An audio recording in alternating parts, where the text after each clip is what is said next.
ఒక వీడియోలో ఉన్నారు ఏంటంటే, ఇప్పుడు సపోజ్ ఈ ఎగ్జాంపుల్ తీసుకున్నాం, రైతులు పంట ఫెయిల్ అయిందనో లేకపోతే వర్షాలు వచ్చి ఇదైపోయిందనో మొత్తానికి అల్టిమేట్లీ పంట దక్కక సూసైడ్ చేసుకున్న రైతులు చాలామంది ఉన్నారు. ఒక ఆవేశం వస్తుంది, మన దేశంలో ఉన్న ప్రతి ఒక్కరికి కూడా అన్నం పెట్టే రైతు ఇలా సూసైడ్ చేసుకోవడం ఏంటి అని కొంచెం ఎడ్యుకేటెడ్స్ ఎవరికైనా సరే కాస్త కోపం వస్తుంది. అంటే మీరు ఆ వీడియోలో ఏం చెప్పారంటే, ఇలా జరుగుతుంది అని మనం ఆన్ ద పేపర్ మనం చెప్పడం అది కరెక్ట్ కాదు, దాన్ని యాజ్ ఇట్ ఈస్గా వెళ్ళు, ఇలా చచ్చిపోతున్నాడని రాయడం అనేది కరెక్ట్ కాదు, something we need to appear on the paper అని అన్నారు. దాన్ని వెనుకున్న రీజన్ రాయమన్నాను.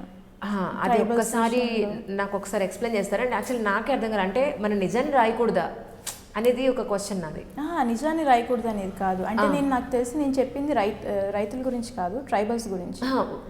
కరెక్ట్, ఎవరిదైనా సరే. సో ఇష్యూ ఏంటంటే నేను చెప్పింది, సో ఇప్పుడు ట్రైబల్స్ మనకి వ్యాక్సిన్ హెసిటెన్సీ ఉంది కదండి ఇష్యూ. సో వ్యాక్సిన్ హెసిటెన్సీ గురించి మనము పేపర్లో వస్తుంటుంది, and it's a very well ఎథిక్స్లో కానీ ఎక్కడైనా సరే ఎక్స్పెక్టెడ్ అనమాట. మోర్ ఆర్ లెస్ అడిగే ఛాన్స్లు ఉంటాయి. మీ suppose you are posted as an SDM or DM in an area and there is vaccine hesitancy, no one's willing to take up vaccine, tribals, మీరు ఏం చేస్తారని అడుగుతారు.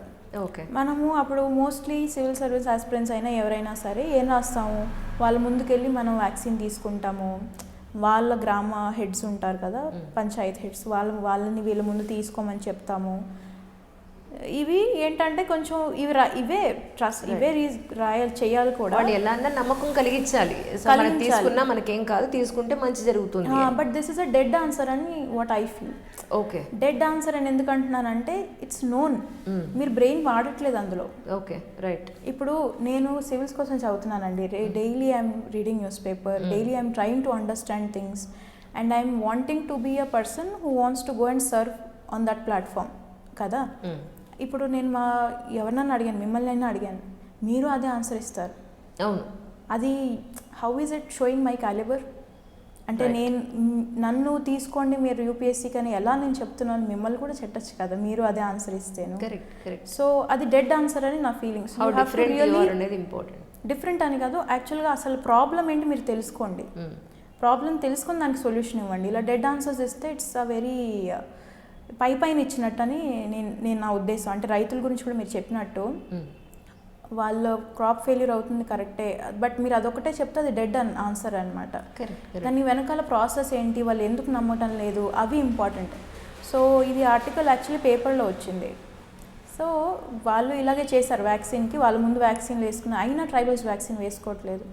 సో రీసెర్చ్ చేశారు, అంటే వెళ్ళి ట్రైబల్స్తో మాట్లాడడం ఎందుకు ఏమైంది. అప్పుడు వాళ్ళు ఏమన్నారంటే, మేము వ్యాక్సిన్ వేసుకుంటాం, మీ మీద మాకు నమ్మకం ఉంది, కానీ మాకు ఏదన్నా అయితే మాకు యాక్సెస్ లేదు, మీకున్నట్టు హాస్పిటల్స్ లేవు, మీకున్నట్టు 10 మంది వచ్చి అడిగే వాళ్ళు లేరు, సోషల్ మీడియా లేదు, వెంటనే పోస్ట్ చేసుకొని వాట్సాప్ చేసుకోవడానికి నాలెడ్జ్ లేదు. సో మాకేంటి అని. సో అప్పుడు మనకి తెలిసింది ఏంటంటే వాళ్ళకి కావాల్సింది ఆ నమ్మకం. సో వీళ్ళు ఏం చేశారంటే, ఇది మహారాష్ట్రలో జరిగిన విషయం, కొంతమందిని ఫస్ట్ వ్యాక్సిన్ వేయించి తర్వాత 3 రోజులు 4 రోజుల తర్వాత అంబులెన్స్తో ఆ గ్రామానికి వెళ్ళి మళ్ళీ విజిట్ చేశారు. అంటే వ్యాక్సిన్ వేసుకున్న వాళ్ళు 3-4 రోజుల తర్వాత బాగున్నారా అని.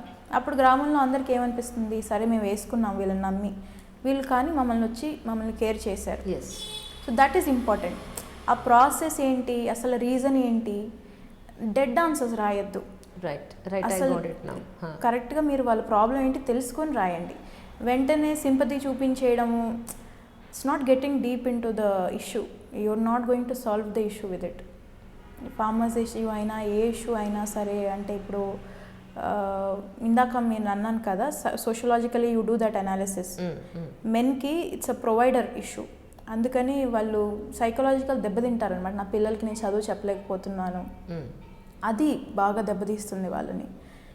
సో మనము అలాంటివి ఇష్యూ, ఇప్పుడు ఎడ్యుకేషన్ మీద వాటి మీద కూడా మనం ధ్యాస పెడితే ఆ స్ట్రెస్ అంతా తగ్గుతుంది on a parent, on a male. So they will do well. ఇప్పుడు మన చాలా రిపోర్ట్స్ చూస్తే కూడా men are psychologically more at risk than women.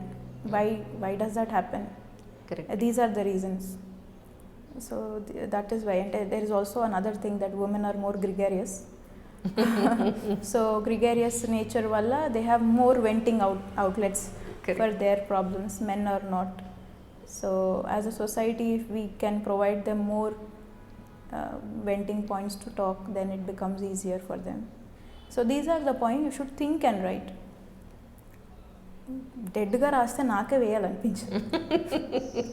Hi, this is Isha Chavla. This is Manara Chopra. Hi, this is Kartikeya. నేను director Teja అని. Press the bell icon for more updates. For more such videos, please subscribe to iDream. For more videos, please subscribe to iDreams. For more videos, please subscribe to iDream. And you're watching iDream Media. Please like, share, and subscribe to the channel. And don't forget to subscribe to iDream. Please subscribe iDream Media. Do subscribe to iDream. Subscribe to iDream Media. Do subscribe to iDream Media. Don't forget to subscribe. Click on the button below. Don't forget to subscribe to iDream.